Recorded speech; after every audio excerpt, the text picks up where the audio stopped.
Hello, Brobs. We're back with the 7 Deadly Sins. This is Chapter 4 by Patrick Leigh Fermor.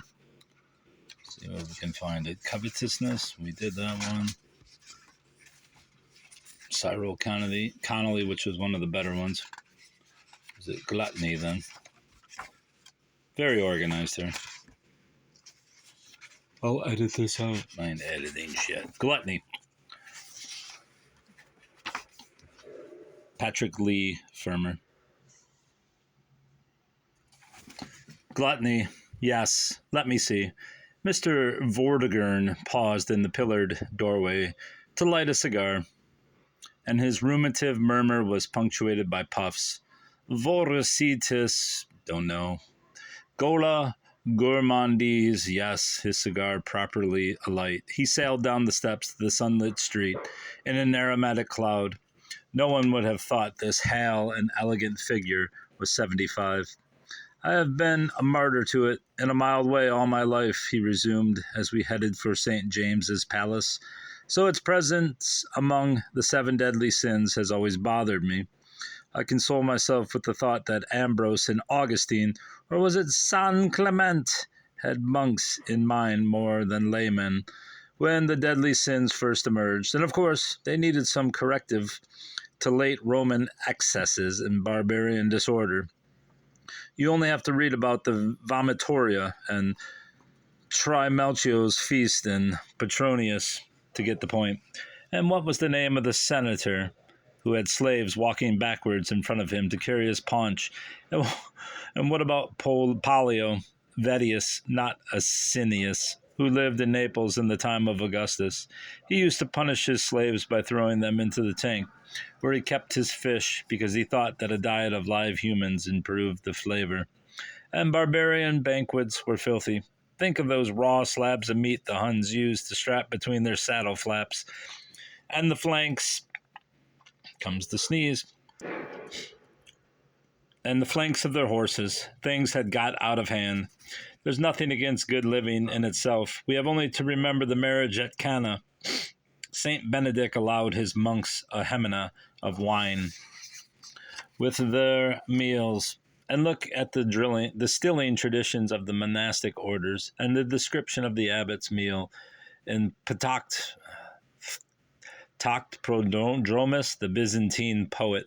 There has always been a post-drinking Horace quoting tradition in Anglican cathedral closes, and all those paintings of cardinals clinking glasses must be founded on something.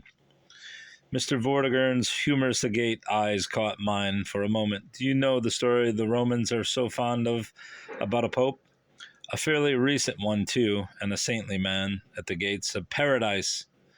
And part on the crane moving scrap at the scrapyard.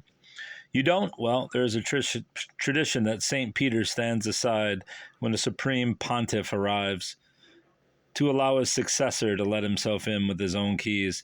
This one, who was famous for his appreciation of wine, was embarrassed to find himself, after a lot of twisting and turning, still locked out. Mr. Vortigern laughed. He had brought the keys of the Vatican cellar by mistake. What are the 5 ways of sinning by gluttony? Praepator lot nimis audenter studios. Mr. Vortigern ticked them off of his fingers. Too soon, too expensively, too much, too eagerly, and making too much of a fuss. I am guilty on all points, alas, but at least I can be acquitted of St. John of the Cross's spiritual gluttony. Too much and too eagerly are the worst. I shudder to think of myself as a boy, reeling from the table, stunned with the toad in the hole, and sausages, and mash and jelly, and spotted dog, and steeped in sin, and the torments that followed, hell on earth. Mercifully, a glimmer of moderation came with riper years, for now that science has disarmed lust of its retaliatory powers, gluttony is the only one of the deadly sins which is visited by physical retribution this side of the tomb. Its vengeance is far more convincing than Dante's penalty for gluttons, permanent hounding by Cerberus in a non-stop hailstorm. Spiritual sins may rack the conscience, fill us with misery, lay the soul waste, and turn our hearts to stone. Alas, they do. But at least they don't ruin our blood pressure or hobnail our livers? What are snarling and hailstones compared with the pangs of indigestion, palpitations, muck sweats, heartburn, bilious attacks, DTS, real alcoholism, nicotine poisoning? The fathers didn't reckon with this. Mr. Vortigern flourished his cigar. What torments can match the agony of a chain smoker short of tobacco? Surely these earthly pains and humiliations should shorten our sentences later on. And what about obesity, bottle noses, bleary eyes, grog blossoms, and breath like a blow lamp? It is the only sin which turns us into monsters. I have got off lightly so far. Mr. Vortigern glanced with satisfaction at his reflection in a gunsmith's window. At least girth control invites no anathema. If we can but practice it, always remember that outside every thin man lurks a fat man trying to climb in. The Germans are the worst for sheer bulk. What miles of liver sausage! What oceans of beer and quagmires of those colossal bellies! How appalling they look from behind, the terrible creases of fat 3 deep across solid and shaven napes, necks wreathed in smiles, the stigmata of damnation, and delusive smiles, for when they turn round there is nothing but a blank stare and a jigsaw of fencing scars. If you are ever losing an argument with such a one, you can always win by telling him to wipe those smiles off the back of his neck. This one's going to go on forever, isn't it? Oh my gosh, this is like the longest one. Yeah, this is a long one. The outward effects of food are a sure guide. In England, they are very noticeable. Prosperous Edwardians had an unmistakable ptarmigan sheen. There was beef and claret in the faces of the squirearchy, cabbage and strong Indian tea among nonconformists, and limpid blue eyes in the navy, due to Plymouth gin and so on. Above all, a general look of low spirits that tells its own tale. Those puddings named after Crimean battles, that coffee that tastes like boiled horseshoes. Mr. Vortigern shuddered. Meals are as joyless as a mouth's dark banquet in a cupboard. Everything tastes like a substitute. I think the flight from reality must have begun when Norman names superseded the Saxon after the conquest, mutton for sheep, beef for ox, and so on, breaking into a gallop later on by the use of French in eating houses. It culminates in those bohemian little continental restaurants whose walls are festooned with papier-mâché chickens, dummy mortadellas, and cardboard hams, all too emblematic of the phantom food below. The English seek escape from this ghost world in sporting preoccupations in foreign enterprise, and occasionally in poetry. It's the same with the Irish. Have you ever eaten an Irish meal? Their literature has nothing to do with oppression, religion, or the twilight. It is flight from the cruel realities of the table. These are effects by reaction. Direct results are still more striking. Curry induces instability of temper and fosters discord. Hot Mexican food leads to cruelty. Just as surely as blubber, the staple of the Eskimos, spells torpid indifference. And look at the Belgians, the supreme exemplars of high living and low thinking. The rancid oil they cook with in Spain tastes as though it was straight out of a sanctuary lamp. No wonder the country is prone to bigotry. Vodka turns Russian faces into steppes, featureless tundras with eyes like minute and uncharted Siberian lakes. And those extraordinary gray complexions of the Americans I attribute entirely to breakfast foods, jumbo steaks, soft drinks, milkshakes, and ice cream at all hours, washed down by conditioned air and crooning. Mr. Vortigern's words had brought us to the mall. We crossed into the park, and he smoked thoughtfully for a minute. The most convincing example of the influence of food on national character is Italy. Look at Italian art. Pasta wrecked it. Some say it was imported from the Orient by Marco Polo. Others that an old woman discovered it in Naples in the time of Frederick II of Hohenstaufen, the stupor mundi. I favor the second theory. Cimabue and Giotto and Duccio lived on dried fish and polenta and beans and black bread and olives. And you can't picture Dante eating spaghetti or Amico di Sandro wolfing ravioli down. They lived on hardtack from the Trecento to the Renaissance. You mark my words. Then pasta asciutta came. It must have taken a century or two to conquer Italy, spreading from the south like a clammy and many-tentacled monster, smothering Italy's genius on its northward journey, and strangling its artists like the serpents of Laocoon. Thousands of seething and dripping tongues of macaroni squirming and coiling up the Apennines, gathering volume every mile, engulfing towns and provinces, and slowly subduing the whole peninsula. The north held out heroically for a while. There is no pasta in those banquets of Veronese, and the last stand was at Venice.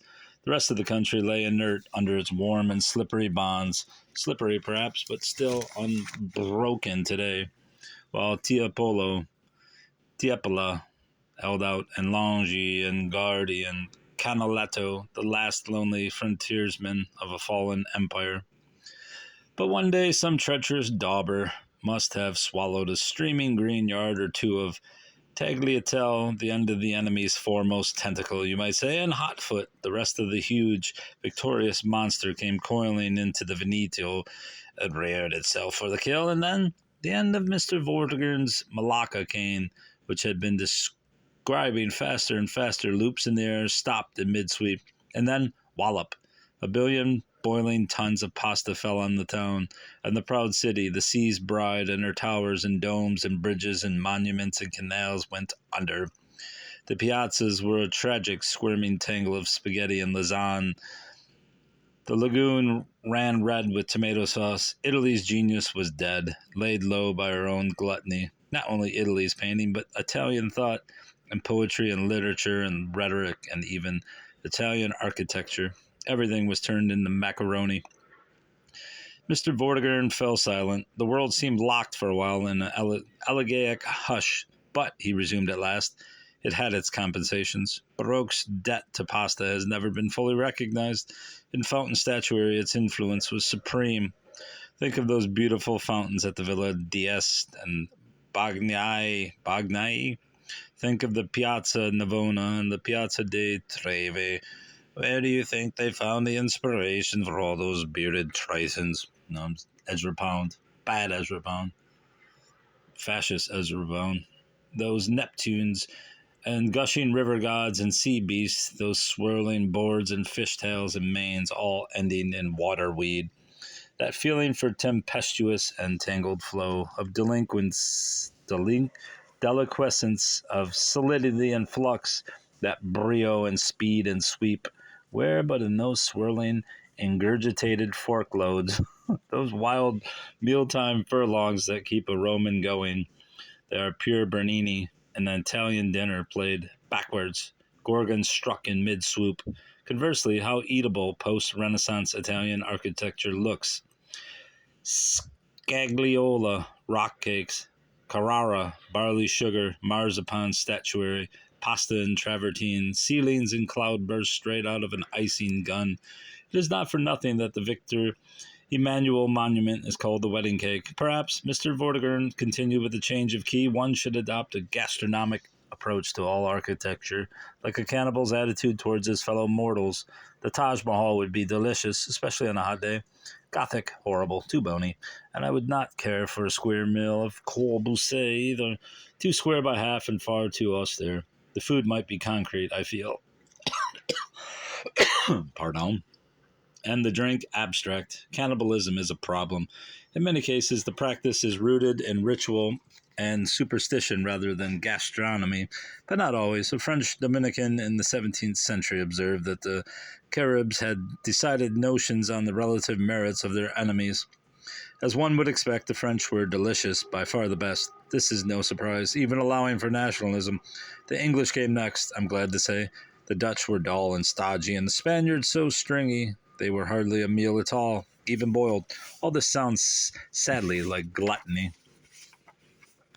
France, you will agree, is the place where the instinct has been most successfully harnessed and exploited, but this preeminence exacts a cruel price. The liver. That is their Achilles heel. It is a national scourge. brought on by those delicious sauces, by all those truffles and chopped mushrooms peeping through the liquid beige. Every Frenchman over 50 writhes under its torments. He is a chained Prometheus, a victim of the tribal inventiveness. Only it's no vulture that pecks at the weak spot, but the phantom and vengeful beaks of an army of geese from Strasbourg. Now the Chinese. Mr. Vortigern broke off. A mild flurry of excitement and a scatter of clapping reached our ears across the flower beds. We caught a glimpse of a long motor car with a flag on the bonnet and a gloved hand in the window fluttering in gracious acknowledgment. Mr. Vortigern gravely raised his hat. Diet and royalty, he said as he replaced it. There's a rewarding theme, not only in our fortunate kingdom, but all over Europe. It is the supreme illustration of the importance of regular meals over long periods. There's no question here of that unsettling swing between unwilling frugality and neurotic stuffing which has been on the lot of most commoners. It is a matter of excellent meals and unfaltering continuity. Think of a chart of royal quarterings, each coat representing an ancestor, and the number doubling with each receding generation. 2 parents, 4 grandparents, 8 great-grandparents, 16, 32, 64, 128, doubling each time. You've got over 1,000 in only 10 generations. And by the 14th century, counting 4 generations a century, over 8 million. 8 million splendidly fed forebears. Turn this upside down. The ferrule of his cane drew an isosceles. The ferrule swept from left to right in an airy hypotenuse, and it becomes the base of a steaming pyramid of regular and wonderful meals, quadrillions of them, on the apex of which each royal person is seated. Of course, there are 1 or 2 hungry strains, the Bonapartes, perhaps, the Karageorgiches, and the Montenegrins, mountain life, and the hardships of a pastoral calling. But the rest seldom skip the meal. A religious ascetic here and there, I dare say, and perhaps a vegetarian or 2 in the last 100 years. But otherwise, it is an imposing edifice of breakfasts and luncheons and teas and dinners, and no doubt delicious late suppers, a fragrant and unfailing counterweight to the cares of state. It was all good stuff, that is the point. And what is the result of this magnificent continuity? A much rarer quality than mere looks or brains or brawn, a priceless adjunct to outward splendor and inward dedication, no less than majesty itself, an indefinable aura, and at the same time gracious, affable, untroubled, august, Olympian and debonair, to which few commoners and no chance-fed dictators or hungry and fortuitously nourished heads of state, whether beefy or scrawny, can possibly aspire. I hope you won't think me a reactionary or a snob when I say that these random figureheads have neither the breeding nor the feeding. I see by your puzzled brow, Mr. Vortigern continued, that you have spotted the fallacy in my theory. How could each of us have 8 million ancestors in the 14th century? For we all have the same number, however obscure and hungry. When the population of England after the Black Death was under 1 million, you conclude that most of them were the same, rightly. They were pluralist progenitors. It narrows the triangle and interrelates us all. Remember, too, if we take up a fundamentalist position, this expanding fan must begin to taper at some point, finally dwindling to Adam and Eve, 2 pyramids stuck base to base forming a lozenge. Each of us is at the bottom of one of these huge human rhomboids. He described one in the air with 4 Malacca strokes. This means that sooner or later you are related to everyone in the island. A glorious and intimidating thought. His stick leaving the rhomboid in midair like an invisible hatchment, soared in ample sweeps, symbolizing universal kinship, and then fell static, aimed at a figure lying supine on the grass, a Herculean and bearded tramp, his boots removed and a stove bowler over his eyes, snored contentedly among the mandarin ducks and the sheldrakes. That grimy old boy is sure to be a relation of yours, and mine too, of course. He looks as though he enjoys his food. I would dearly like to slip him a $5. After all, blood is thicker than water. We paused on the Regent's Bridge, the crook of his stick safe over his arm once more, while he lit a new cigar. But I fear I digress, he resumed. His words were scanned by thoughtful puffs. It is odd that solid gluttony has inspired so small a literature outside cookery books, compared to its liquid form. There is Rabelais, of course, and Eloge de la Gourmandise, and that amazing Norman guzzling and Flaubert. There must be more. De Essentius's Black Banquet and Huysman's doesn't really count. It was aesthetic and gastronomic. But there is no end to poems in praise of wine, hundreds of them, and some of the best prose of our younger writers, Waugh and Connolly, for instance, is dedicated to it. Those beautiful similes, wines that steal up to one like shy fawns, and other delightful comparisons. They are charming, charming but hopeless. These gifted writers face the same problem as mystics attempting to convey their experiences in the language of profane love. He watched the pelican preening its breast feathers for a moment. What a pity the same device is so seldom used in a derogatory sense. Algerian that charges like a rhinoceros. Port types that draw alongside like carabancs. Liqueurs that reek like a bomb scent factory. Yes, blame as well as praise should be codified. Michelin allots stars for merit, and rightly. We follow them across France like voracious magi. Vortigern's guide would have them, too, but also a scale of conventional signs to warn my readers. A bicarbonate pill first, then a basin, a stretcher, an ambulance, and finally a tombstone. Or perhaps, in extreme cases, a skull and crossbones, robbery and extortion as well as poisoning, for these malefactors are the true sinners, they and the criminal accomplices who swallow their wicked handiwork without a murmur. These accessories after the fact are guilty of a far greater sin than gluttony. Mr. Vortigern's voice had assumed a sepulchral note. I refer to despair. Surely it is not casuistry, casuistry to say that neglect of the fruits of the earth is doubting divine providence. Why do sturgeons swim in the Volga? Why do trout glitter and dart? What makes oysters assemble at Colchester, and plovers lay their forbidden eggs? Why do turtles doze in the Seychelles, and crustaceans change their carapaces, and mushrooms rise from their dunghills, and truffles lead sunless lives in Perigord, and grouse dwell in the Pictish mists? Why do strawberries ripen, and why do vine tendrils grow in those suggestive corkscrews?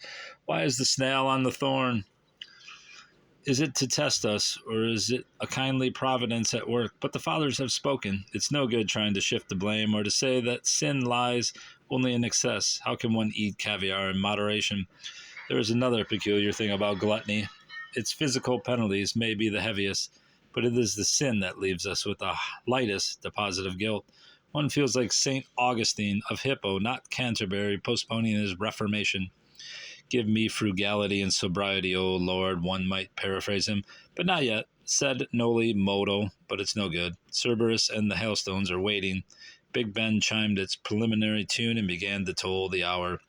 There, Mr. Vortigern said, it is the note of doom. I must go. The time for emendation of life grows shorter, and the time for further backsliding too. Sed noli modo, his voice had regained its wonted buoyancy, and his eyes were akindle. Are you free this evening? Capital. Come to me at 8 o'clock. Don't be late. I won't tell you what we are going to have, but I think you will like it. That you will like it. The condemned men will eat a hearty dinner. That's a gluttony of words, but I'll give him credit. That was a great use of words. Sloth, lust, and anger await us. Goodbye, bros. Goodbye. Listen to the fine sounds of the garbage truck and the scrapyard. Goodbye, bruv.